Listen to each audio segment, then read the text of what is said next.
శ్రీ రామకృష్ణ ప్రభ ఛానల్ను చూడండి, మాసపత్రికను చదవండి. మహాశయ, సమస్తము భగవంతుని ఇచ్ఛానుసారమే జరుగుతోందని విశ్వసించడం ఎలా? ఇలాంటి ఎరుక ఉన్న వ్యక్తి జీవన్ముక్తుడే. కానీ అందరికీ ఈ విశ్వాసం ఉండదు. భగవంతుడు ఉన్నాడు, ఆయన ఇచ్ఛానుసారమే సమస్తము జరుగుతోంది అని లౌకికులు అంటూ ఉంటారు. కానీ దానిలో విశ్వాసం ఉంచరు. అందరూ భగవంతుణ్ణి గ్రాహ్యం చేసుకోగలరా? భగవంతుడు మంచివాళ్లను సృష్టించాడు, దుష్టులను సృష్టించాడు, భక్తులను సృజించాడు, భక్తిహీనులను సృజించాడు, విశ్వాసం ఉన్నవాళ్లను సృష్టించాడు, విశ్వాసరహితులను సృష్టించాడు. ఆయన లీలల్లో అన్ని వైచిత్ర్యాలు ఉన్నాయి. ఆయన శక్తి కొన్ని చోట్ల అధికంగా వ్యక్తీకృతం అవుతోంది, కొన్ని చోట్ల తక్కువగా వ్యక్తం అవుతోంది.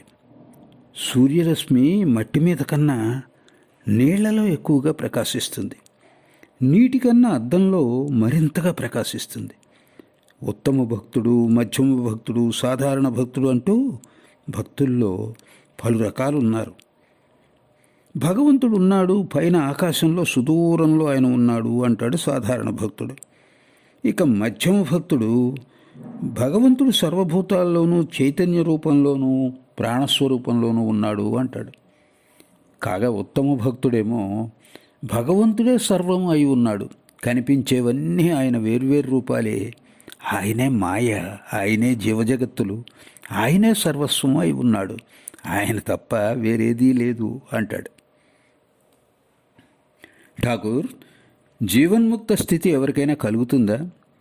ఆ స్థితిలో ఉన్నవారు ఎలా ప్రవర్తిస్తారు? భగవద్దర్శనం కానట్లయితే ఆ స్థితి కలగదు. భగవద్దర్శనం పొందాడా లేదా అనడానికి కొన్ని లక్షణాలు ఉన్నాయి. అతడు కొన్ని సమయాల్లో ఉన్మాదిలా నవ్వుతాడు, ఏడుస్తాడు, నాట్యం చేస్తాడు, పాడతాడు. కొన్ని సందర్భాల్లో పిల్లవాడిలా, అంటే 5 ఏళ్ల బాలుని స్థితిలో కల్లా కపటం లేని వాళ్ళ ఉంటాడు. అతడికి అహంకారం ఉండదు, అనాసక్తుడిగా ఉంటాడు. ఏ గుణాలకు వశుడు కాడు, సదా ఆనందమయుడై ఉంటాడతడు. మరికొన్ని సమయాల్లో పిశాచిలా వర్తిస్తాడు. శుచి అశుచి అనే భేదబుద్ధి అతడిలో ఉండదు. విధి విహితాలన్నీ అతడికి ఒకటే అయిపోతాయి. కొన్ని సమయాల్లో ఏదో చూస్తున్నట్లు జడునులా అయిపోతాడు. అప్పుడు ఏ పని చేయలేడు, ఏ ప్రయత్నంలోనూ పాల్గొనలేడు.